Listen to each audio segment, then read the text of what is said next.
اعوذ باللہ من الشیطان الرجیم بسم اللہ الرحمن الرحیم۔ السلام علیکم رحمۃ اللہ وبرکاتہ۔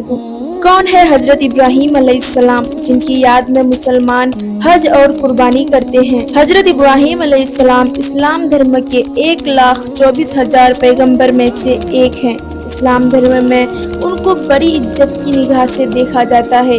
حضرت ابراہیم کا لقب خلیل اللہ یعنی اللہ کا دوست ہے۔ قرآن شریف کی 14ویں سورت میں سورت ابراہیم انہی کے نام پر ہے۔ قرآن مجید میں اللہ تعالیٰ نے کئی جگہوں پر حضرت ابراہیم علیہ السلام کی خوبیاں اور تعریف بیان کی ہے۔ قرآن کریم میں انہیں مسلم بھی کہا گیا ہے۔ قرآن کریم میں ایسے بہت سارے پیغمبر کا ذکر ہے جو حضرت ابراہیم علیہ السلام کے نسل سے ہیں۔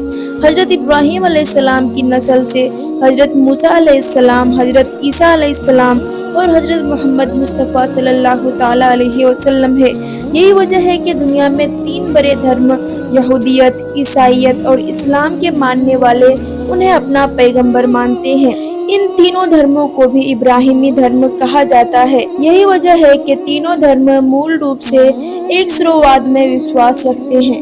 حضرت ابراہیم علیہ السلام تقریباً 4000 سال پہلے عراق میں پیدا ہوئے، لیکن ایک سرووادی ہونے کی وجہ سے انہیں وہاں کے راجا نے جلانے کی کوشش کی، لیکن جب آگ میں بھی حضرت ابراہیم علیہ السلام نہیں جلے تو انہیں دیش سے نکال دیا۔ اس گھٹنا کے بعد حضرت ابراہیم علیہ السلام عراق چھوڑ کر سیریا چلے گئے۔ اس کے بعد پھر وہاں سے فلسطین چلے گئے اور ہمیشہ کے لیے وہیں بس گئے۔ اسی دوران حضرت ابراہیم علیہ السلام اپنی بیوی حضرت سارہ کے ساتھ مصر گئے۔ وہاں کے بادشاہ نے حضرت ہاجرہ کو حضرت ابراہیم علیہ السلام کی بیوی حضرت سارہ کی خدمت کے لیے پیش کیا۔ اس وقت تک حضرت سارہ اور ابراہیم کے پاس کوئی اولاد نہ ہوئی تھی۔ مصر سے حضرت ابراہیم علیہ السلام فلسطین واپس لوٹ گئے۔ حضرت سارہ نے خود حضرت ہاجرہ کا نکاح حضرت ابراہیم علیہ السلام کے ساتھ کروا دیا۔ بڑھاپے میں لگ بھگ 80 سال کی عمر میں حضرت ہاجرہ سے حضرت اسماعیل علیہ السلام پیدا ہوئے۔ اس کے کچھ عرصے بعد حضرت سارہ سے حضرت اسحاق علیہ السلام پیدا ہوئے۔ اللہ کے آدیش پر حضرت ابراہیم علیہ السلام نے اپنی دوسری پتنی حضرت ہاجرہ کو اپنے بیٹے اسماعیل علیہ السلام کو مکہ کے چٹیل میدان میں چھوڑ کر چلے گئے۔ اس کا تذکرہ قرآن شریف میں اس طرح ہے کہ اے ہمارے پروردگار، میں نے اپنی اولاد کو آپ کے عزت والے گھر کے پاس ایسی وادی میں لا بسایا ہے جس میں کوئی کھیتی نہیں ہوتی۔ اے میرے پروردگار، میں نے یہ اس لیے کیا تاکہ یہ نماز قائم کرے، لہٰذا لوگوں کے دلوں میں ان کے لیے کشش پیدا کر دیجیے اور ان کو پھلوں کا رزق عطا فرمائیے تاکہ وہ شکر گزار بنے۔ حضرت ابراہیم علیہ السلام کی دعا ایسی قبول ہوئی کہ دنیا بھر کے مسلمانوں کے دل مکہ مکرمہ کی طرف کھینچے چلے جاتے ہیں۔ یہی وجہ ہے کہ ہر مسلمان کی یہ خواہش ہوتی ہے کہ وہ کم سے کم ایک مرتبہ مکہ میں استھت اللہ تعالیٰ کے گھر کعبہ کی ضرور زیارت کرے۔ مکہ شہر میں پھلوں کی افراد کا یہ عالم ہے کہ دنیا بھر میں سبھی پھل بڑی تعداد میں وہاں ملتے ہیں۔ تپتی ریگستان میں ماں بیٹے کے پاس کھانے پینے کے لیے کچھ نہ رہا تو پانی کے لیے حضرت ابراہیم کی بیوی حضرت ہاجرہ بے چین ہو کر قریب کی صفا مروہ نامک پہاڑی پر دوڑی۔ اسی بیچ دیکھا کہ بچے کے پاؤں ڈگرنے سے ریگستان میں پانی کا چشمہ یعنی زمزم پھوٹ پڑا۔ اس کا پانی پی کر دونوں ماں بیٹے وہیں رہنے لگے۔ کچھ وقت بعد ایک قبیلہ بنو جرہم کا ادھر سے گزرا۔ ریگستان میں پانی کا چشمہ دیکھ کر انہوں نے حضرت ہاجرہ سے وہاں رکنے کی اجازت چاہی تو حضرت ہاجرہ نے ان لوگوں کو وہاں رکنے کی اجازت دے دی۔ اسی طرح مکہ شہر بسنا شروع ہوا۔ اسی بیچ حضرت ابراہیم علیہ السلام نے خواب میں دیکھا کہ وہ اپنے اکلوتے بیٹے حضرت اسماعیل کو ذبح کر رہے ہیں۔ اس کے بعد اللہ کے اس آدیش کی تعمیل کرنے کے لیے فوراً فلسطین سے مکہ مکرمہ پہنچ گئے۔ اس گھٹنا کو قرآن شریف میں اس طرح بیان فرمایا ہے، پھر اللہ جب وہ لڑکا ابراہیم کے ساتھ چلنے پھرنے کے قابل ہو گیا تو انہوں نے کہا کہ بیٹے، میں خواب دیکھتا ہوں کہ میں تمہاری بلی دے رہا ہوں، اب سوچ کر بتاؤ تمہاری کیا رائے ہے۔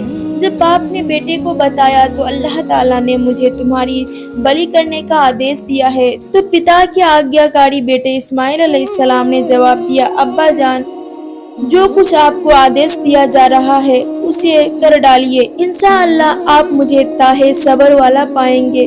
اس کے بعد اللہ تعالیٰ کو خوش کرنے کے لیے حضرت ابراہیم علیہ السلام نے اپنے دل کے ٹکڑے کو منہ کے بل زمین پر لٹا دیا، چھری تیز کی، آنکھوں پر پٹی باندھ دی۔ اس وقت تک پوری طاقت سے چھری اپنے بیٹے کے گلے میں چلاتے رہے جب تک اللہ تعالیٰ کی طرف سے یہ آواز نہ آئی کہ اے ابراہیم، تو نے خواب سچ کر دکھایا، ہم نیک لوگوں کو ایسے ہی بدلا دیتے ہیں۔ یعنی حضرت اسماعیل کی جگہ جنت سے ایک دمبا بھیج دیا گیا جس کی حضرت ابراہیم علیہ السلام نے بیٹے کی جگہ قربانی دی۔ اس واقعے کے بعد اللہ تعالیٰ کی خوشی کے لیے جانوروں کی قربانی کرنا خاص عبادت میں شمار ہو گیا ہے۔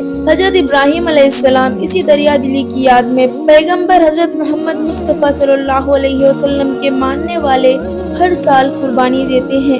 اس بڑی امتحان میں سفل ہونے کے بعد اللہ تعالیٰ نے حضرت ابراہیم علیہ السلام کو آدیش دیا کہ دنیا میں میری عبادت کے لیے ایک گھر بناؤ۔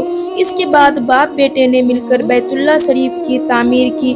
اس واقعے کو قرآن شریف میں اس طرح بیان کیا گیا ہے، اور اس وقت کے بارے میں سوچو جب ابراہیم کعبہ کی نیب رکھ رہے تھے اور اسماعیل بھی ان کے ساتھ شریک تھے، اور دونوں یہ کہتے تھے کہ ہمارے پروردگار ہم سے یہ خدمت قبول فرما لے۔ کعبے کے نرمان کے بعد اللہ تعالیٰ نے حضرت ابراہیم علیہ السلام کو آدیش دیا کہ لوگوں میں حج کا اعلان کر دو۔ اس کے بعد حضرت ابراہیم علیہ السلام نے حج کا اعلان کیا۔ بتایا جاتا ہے کہ اللہ تعالیٰ نے حضرت ابراہیم علیہ السلام کا اعلان دنیا بھر کے سبھی لوگوں کے کانوں میں گونج اٹھی۔ اس کے بعد قرآن شریف میں اس طرح فرمایا گیا ہے، اے لوگو، حج کا اعلان کرو اور تمہارے پاس پیدل آئیں اور دور دراز کے راستوں سے سفر کرنے والے اونٹنیوں پر سوار ہو کر آئیں جو لمبے سفر سے دبلی ہو گئی ہوں۔ یہی وجہ ہے کہ دنیا کے کونے کونے سے لاکھوں عازمین حج اے حج کا تارانہ یعنی لبیک پڑھتے ہوئے مکہ پہنچ کر پیغمبر حضرت محمد مصطفیٰ صلی اللہ تعالیٰ علیہ وسلم کے بتائے ہوئے طریقے پر حج کی ادائیگی کر کے اپنا تعلق حضرت ابراہیم علیہ السلام اور حضرت اسماعیل علیہ السلام کی عظیم قربانی کے ساتھ جوڑتے ہیں۔ یعنی حج کے دوران ہر اس کام کو دہرایا جاتا ہے جو حضرت ابراہیم علیہ السلام کے پریوار نے کیا تھا۔ آئی ہوپ آپ کو یہ ویڈیو اچھا لگا ہوگا۔ ویڈیو اچھا لگا ہوگا تو لائک کریں، ہمارے چینل کو سبسکرائب کریں۔ پھر ملتے ہیں اگلے ویڈیو میں۔ اللہ حافظ۔